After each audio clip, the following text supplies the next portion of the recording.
Salve Manaus, salve Amazonas, salve Brasil. Obrigado pela sua presença, obrigado pela sua audiência. Começando mais um Meio de Amazônia e dessa vez trazendo um esporte que exige mais do que a força física, exige inteligência.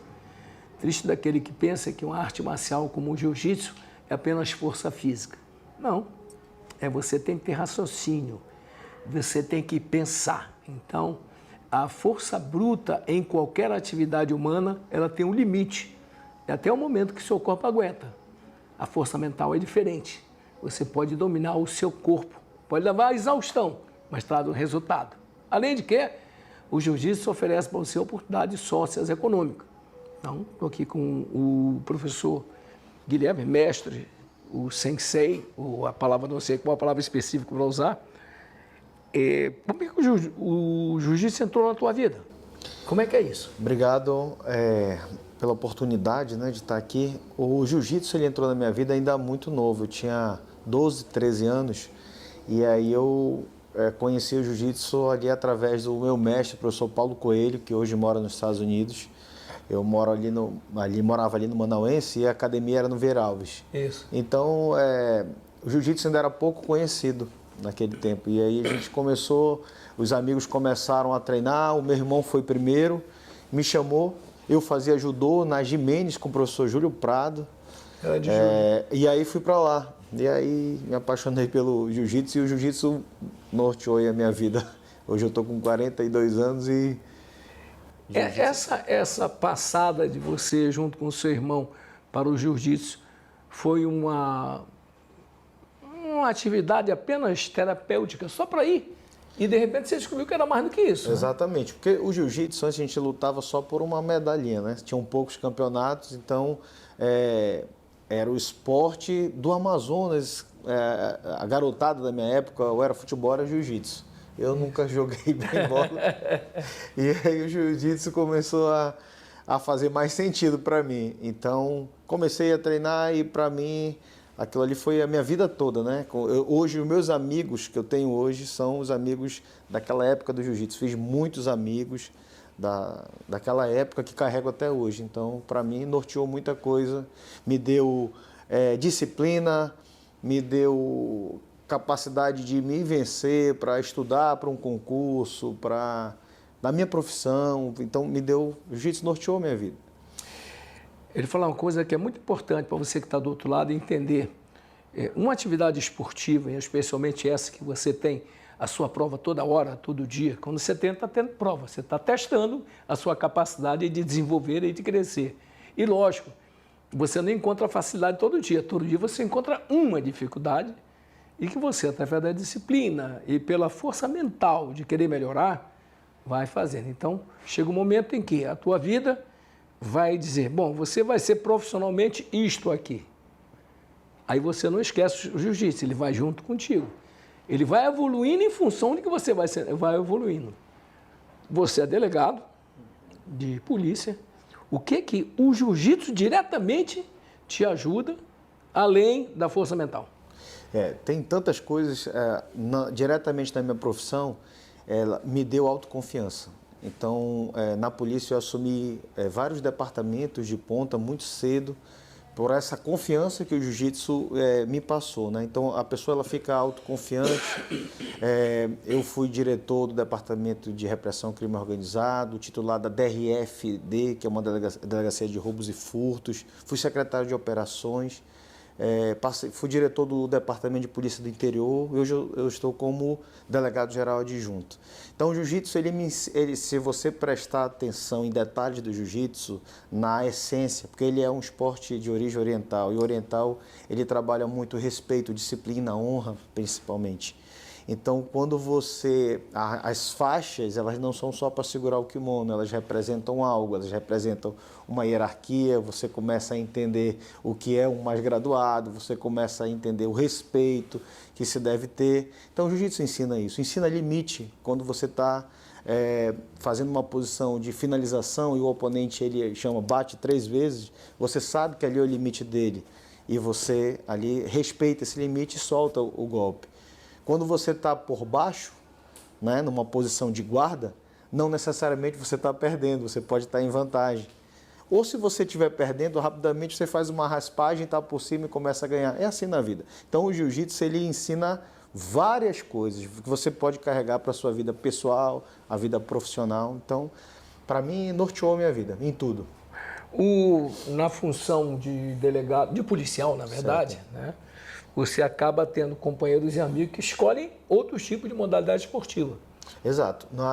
Eu sempre falo para os policiais que trabalham comigo que o policial ele precisa fazer uma arte marcial, especialmente o jiu-jitsu por ser uma arte de imobilização. Então você consegue evitar, muitas vezes, muitas desgraças e usar ali no confronto direto até a própria arte para poder imobilizar e conseguir encerrar aquela situação de uma maneira que não haja nenhuma morte, que não haja, ou seja, usando moderadamente a força, né? Então, eu sempre acho, e como eu disse que o jiu-jitsu ele me dá essa autoconfiança, que sempre nas ocorrências eu sempre estive na frente, porque me deu essa autoconfiança, né? De confiar nas mãos.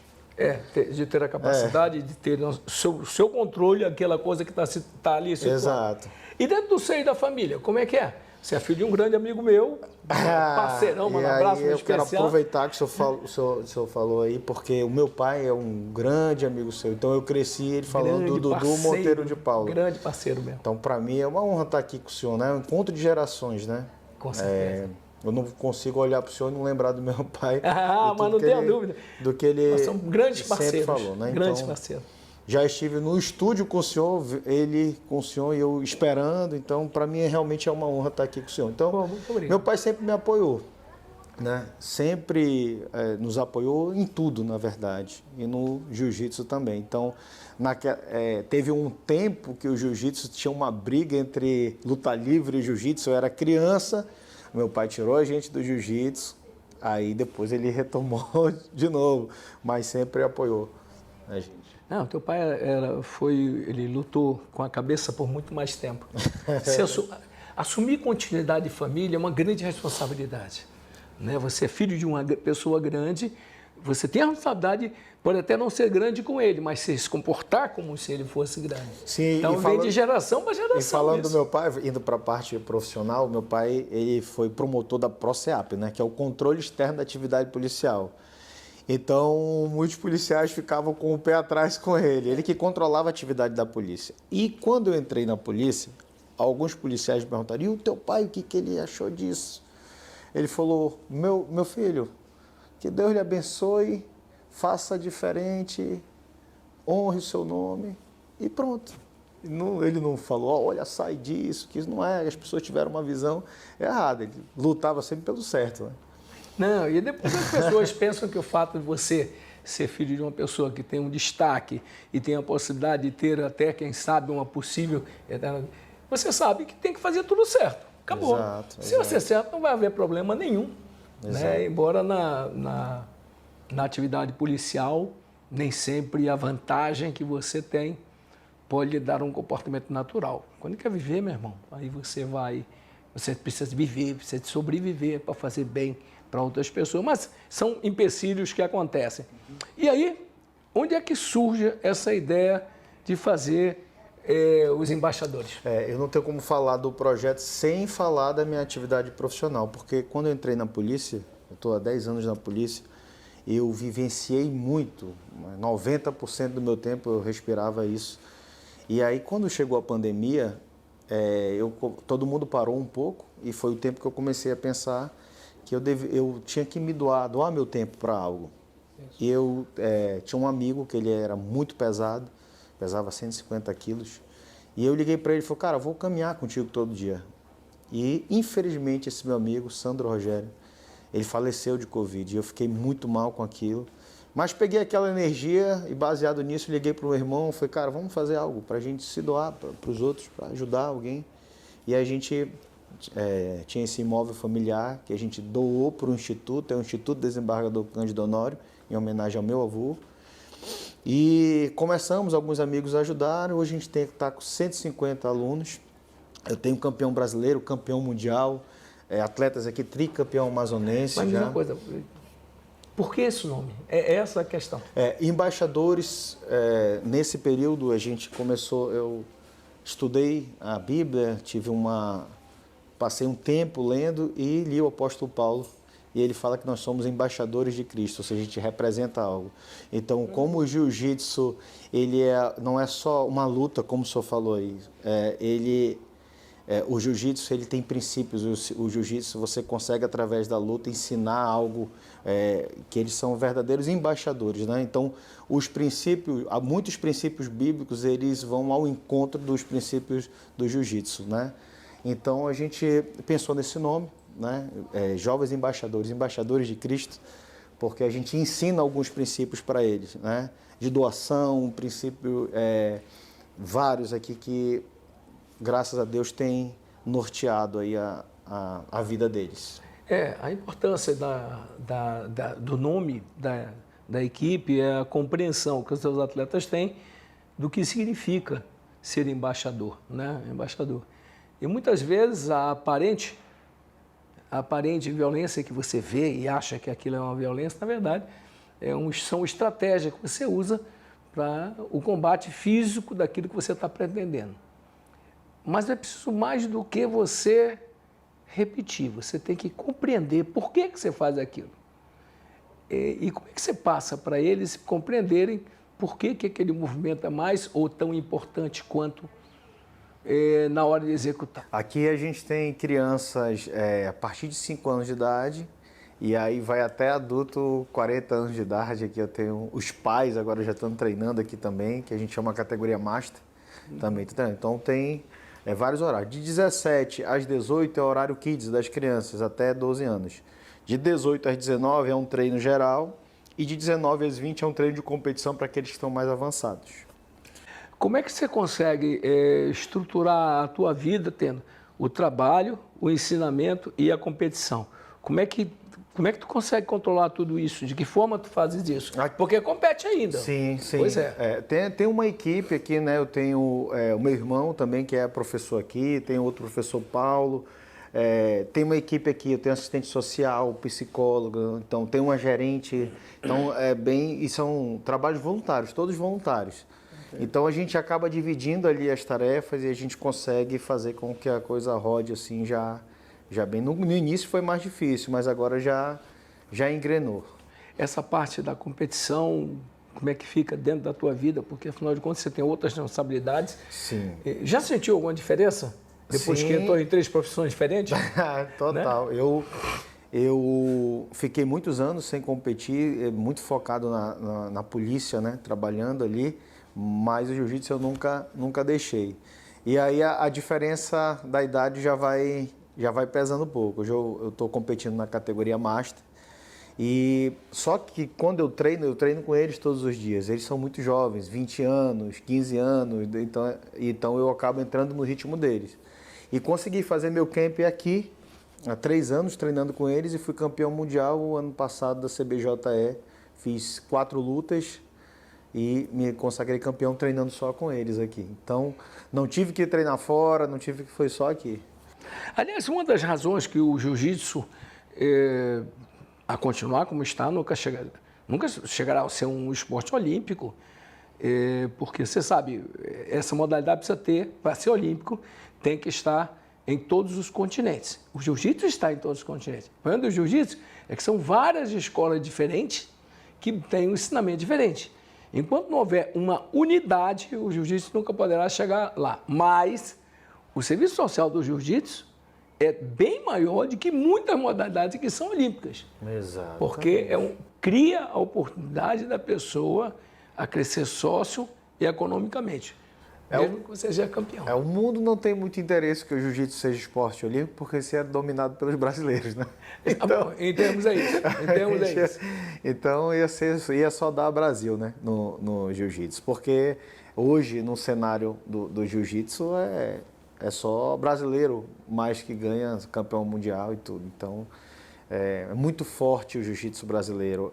É algo que Inclusive, assim, essa bandeira do jiu-jitsu, o projeto, eu levanto porque eu acho que é algo assim que é nosso, é do Amazonas, e isso a gente não vai perder para ninguém. Isso tem que ser nosso, isso tem que continuar, a gente tem que incentivar que mais saiam. Aqui eu tenho certeza que vai surgir campeão mundial. Eu tenho um atleta agora, o Marco Henrique, que ele tem 13 anos, foi campeão mundial ano passado na categoria dele. Tem o Gabriel, que fez 15 anos, foi campeão brasileiro ano passado. Então eu tenho certeza que mais uns 2 anos a gente vai ter aí muitas revelações daqui do Petrópolis. Você tem um espaço ótimo, né? Essa liberação que a família fez foi muito importante, né? Sim, esse é um imóvel familiar, né? E foi doado para o Instituto Desembargador Cândido Honório, em homenagem ao meu avô. E aqui a gente tem energia solar, a conta aqui ela dá R$100, um incentivo que a gente recebeu da Prefeitura, através do Fundo Manaus Solidário. Então colocamos aqui energia solar. Nós temos aqui em cima, nós estamos fazendo uma academia de musculação, onde nós recebemos um incentivo esse ano. Compramos as máquinas, inclusive uma chegou hoje, o resto vai chegar durante a semana, no valor de R$150 mil do Fundo de Promoção Social, que é do Estado. Kimonos, compramos 180 kimonos.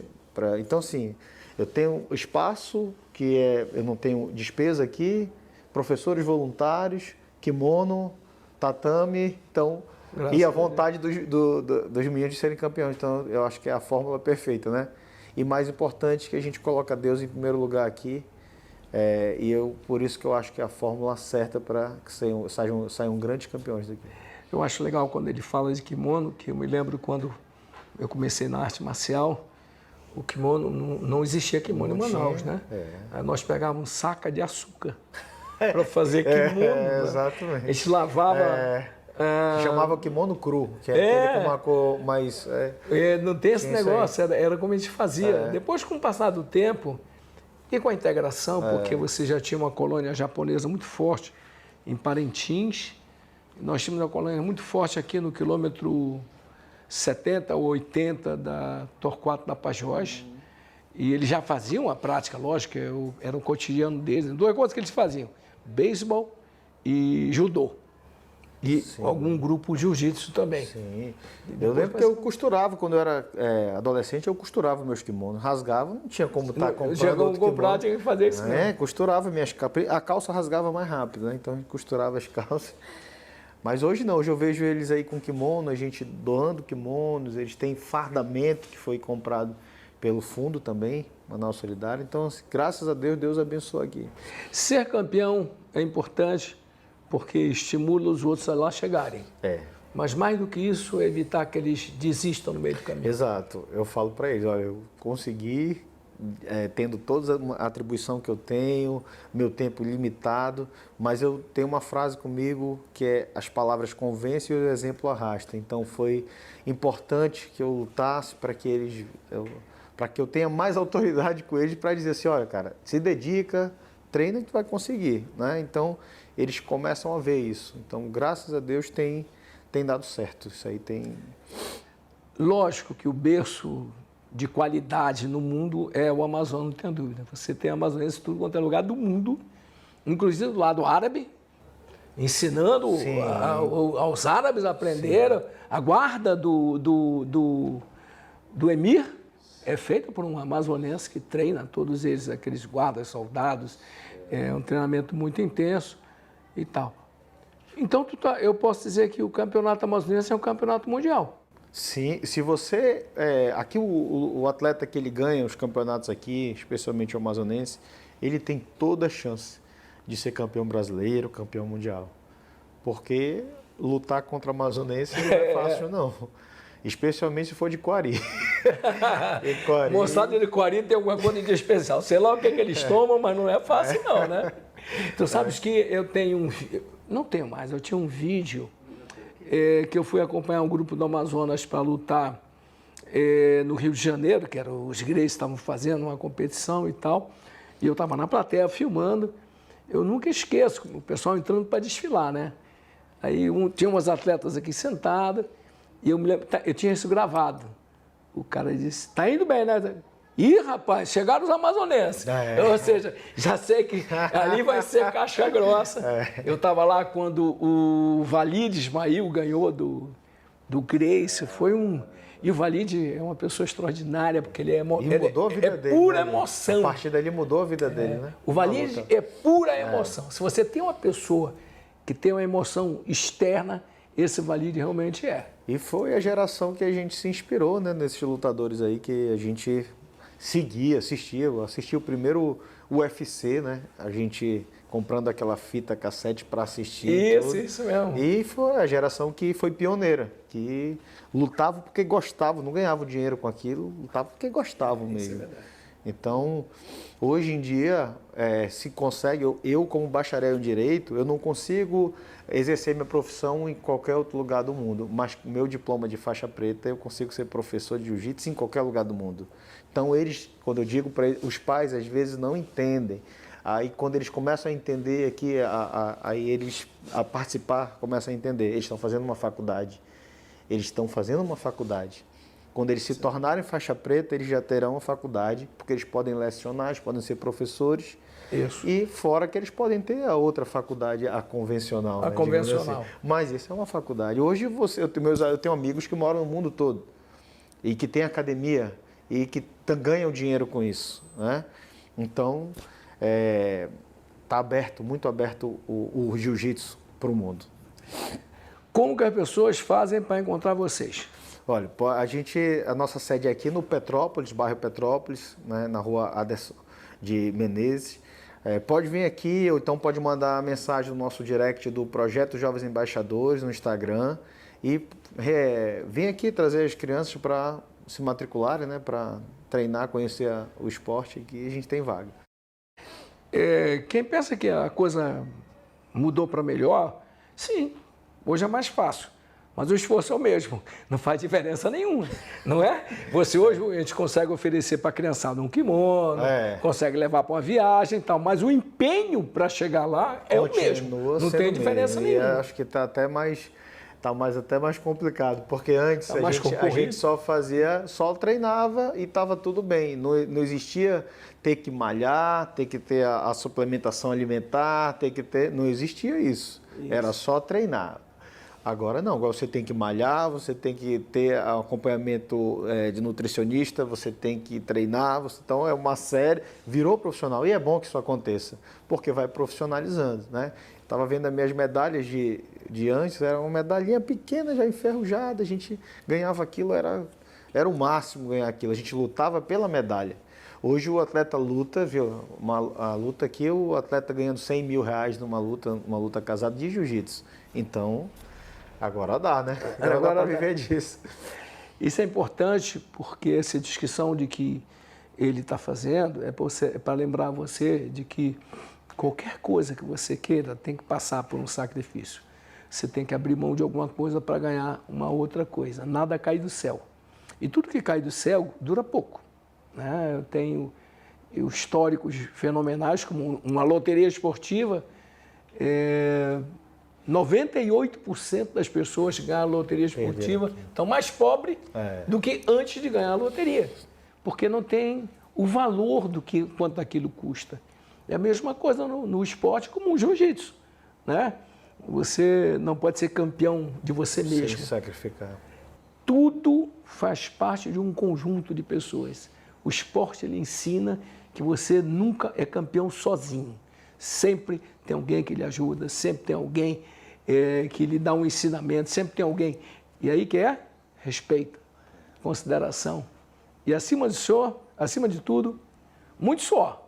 Exato. Né? 10% de inspiração e 90% de ralação. Eu falo sempre para eles assim, que antes do meu campeonato foram 3 anos de dor, convivendo com dor, todos os dias, e superando a dor. Então, superar a dor também é um requisito para isso, para você ser campeão. Obrigado, boa sorte para ti. Eu que agradeço, beleza. Amigo. Abraço nessa família maravilhosa, que já tem desde o avô dele, tem um respeito nessa cidade, o filho e agora os netos fazem esse caminho. É muito bom, mas digo a vocês, não é fácil. Moleza, meu irmão, aqui não existe na vida. Olá, salve, salve! Obrigado pela sua presença, obrigado pela sua audiência. Deixa eu falar um pouco de uma coisa que, lamentavelmente, é muito usual. Violência. Violência em todos os lugares. Infelizmente, isso está acontecendo no mundo inteiro. O que será isso? Será que é o comportamento da pessoa? A falta de orientação? Como que ocorre? E não há nada melhor de ir num lugar em que as pessoas têm um preconceito de que existe mais violência. Numa academia especial de formação de atleta de jiu-jitsu. Mas não é por isso não. É por aí que você começa a aprender como é que está a vida. Eu tenho aqui 2 convidados especiais, né? O delegado Guilherme, que na verdade é um jiu-jitsu, e este menino aqui, amigo de longos carnavais, dono de uma das academias mais importantes que nós temos na história do Amazonas. Aliás, ele é a origem de quase tudo, né? Por que essa ideia de trazer para dentro da academia um lugar onde você aprende a controlar a violência que vem de dentro de você? Dudu, na realidade, o que está acontecendo no meio do esporte, né, não é de hoje, né? É no jiu-jitsu, é no judô, na natação, no vôlei. Isso é assédio, né? A pessoa que tem um poder sobre a criança, querer usar esse poder para manipular e fazer o mal para a criança. Então, eu acompanho o delegado Guilherme, que também é faixa preta de jiu-jitsu, uma entrevista dele lá com as federações. Eu achei interessante trazer isso para cá para dentro, porque eu trabalho com criança de 6 a 16 anos, criança adolescente. É importante os pais participarem nessa palestra para entender um pouco desse mundo que existe por dentro e por trás das pessoas. Que aí você pensa que a pessoa é boa, mas ela está usando aquele poder que ela tem sobre a criança de usar a criança. E vamos alertar nesse sentido, desse código de conduta, que eu achei muito interessante.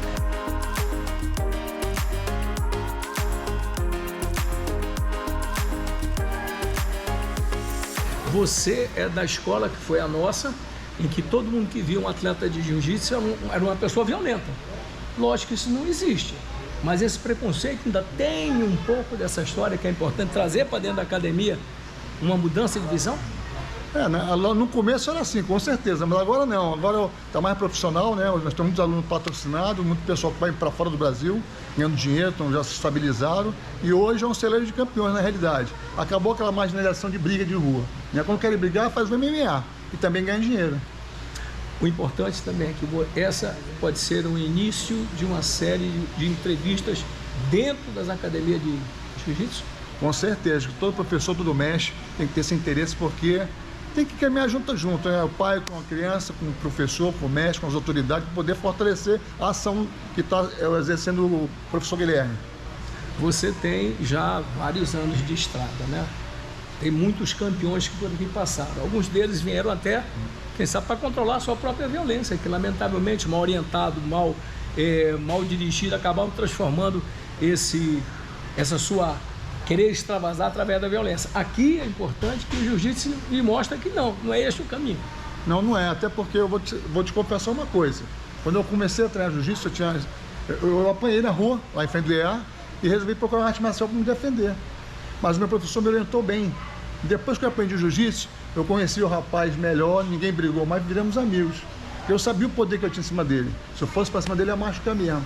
Mas o meu mestre me orientou bem e eu não fiz isso. Então a gente molda as crianças para um mundo melhor.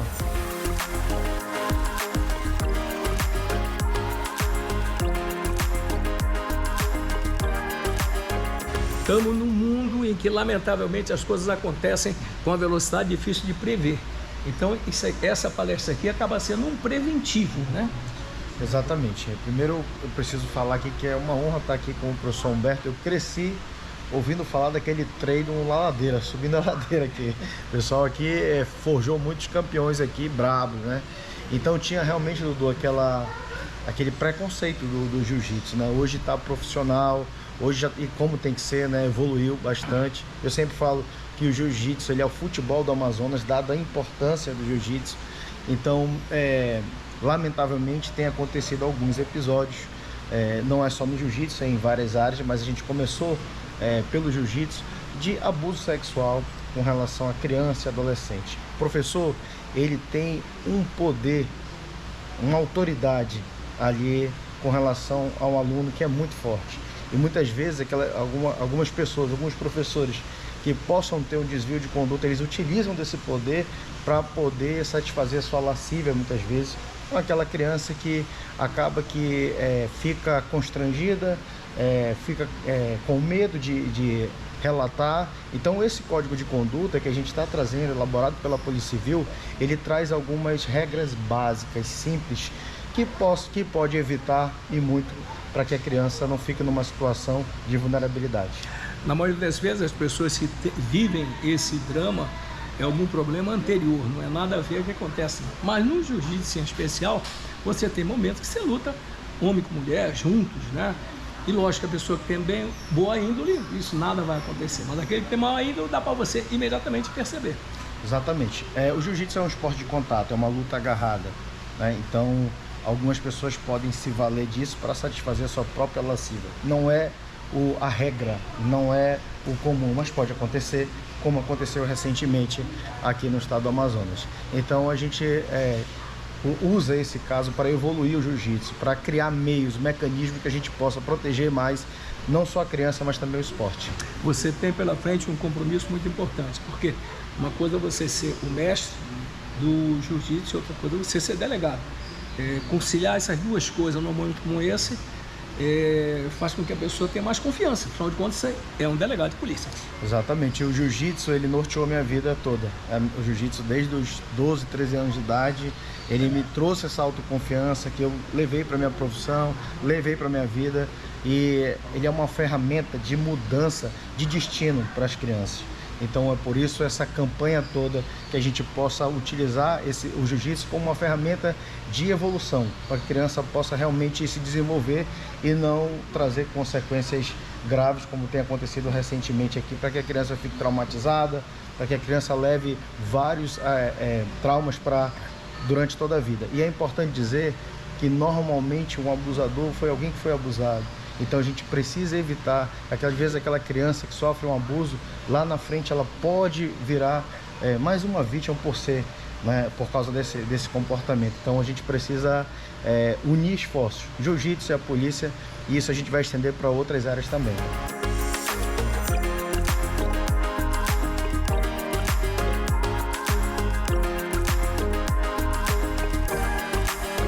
Humberto, dá para você lembrar a proporção de mulheres que participavam no início e hoje? Dá para lembrar assim a proporção? No início realmente não tinha. Inclusive a minha filha, Tabita, ela lutava campeonato com os homens, né? Aí com o tempo foi evoluindo, foi despertando nas mulheres, porque é uma autodefesa. Acho que toda mulher tem que praticar jiu-jitsu, né? Hoje não tem nem como contar. Ela tem um campeonato paralelo de mulher junto com os dos homens. Isso é muito bom para o esporte. Mas se eu fizer uma análise, a pergunta vai para vocês dois, eu fizer uma análise, eu não posso dizer que o jiu-jitsu masculino é melhor do que o feminino e o feminino é melhor do que o masculino. Acho que acaba sendo equilibrado. Exatamente. Na minha época já tinha uma mulher treinando, né, quando eu comecei a treinar. Agora eu tenho um projeto de jiu-jitsu também, que o senhor conhece, é 50%, 50-50. O que acontece é que o mercado feminino da área do jiu-jitsu está muito aberto. Então, acaba que as mulheres crescem mais rápido no esporte, têm visibilidade mais rápido do que os homens, que tem muitos, né? Então é um mercado totalmente aberto, e eu costumo dizer que quando você está treinando jiu-jitsu, você está fazendo uma faculdade. Eu sou bacharel em Direito, não posso dar aula em outro país com a minha formação, mas com meu diploma de faixa preta, eu sou professor em qualquer lugar do mundo. Bom, é importante que essa mensagem que possa ser passada para as pessoas, que elas possam entender que nas academias, começando aqui com o Humberto, logicamente, é um princípio de uma coisa que está dentro da cabeça das pessoas. Não é apenas o seu físico, é a sua mente. A mente conduz ao jiu-jitsu e a mente pura conduz melhor ainda. Acima de tudo, o Humberto falou com muita propriedade. Os riscos, lamentavelmente, são mais para as mulheres que para os homens. E isso é importante você praticar, mas também acompanhar as palestras, porque elas vão despertar em você muitos outros sentimentos do que apenas vir para o tatame, treinar e tudo. Então, fique ligado que você vai gostar.